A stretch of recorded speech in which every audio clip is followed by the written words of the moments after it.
По школам МАГАС я в ближайшее время буду проверять, там задачу поставил правительству, но здесь, Андрей Иванович, надо прокурора города подключить.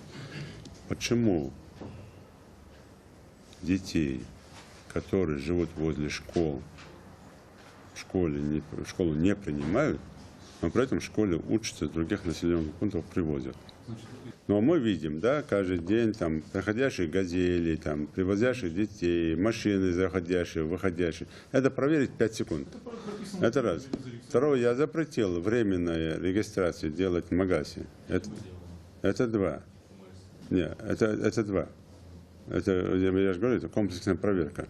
И третье, любая регистрация, временная регистрация, если нет участкового, если не ставится на учет человек, то это не делается никак. И тогда участковый, да, вопрос, какой периодично он обходит свой участок и проверяет.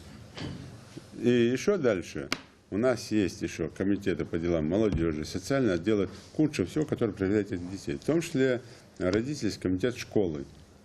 Вот здесь вопрос, почему родительский комитет допускает, вы должны лично, вот класс там есть у вас, ваши классные руководители должны лично обойти все квартиры в течение недели и убедиться, что родители здесь живут. И вот здесь комплексную проверку надо проводить. Я там стал делать, что проведите эту проверку.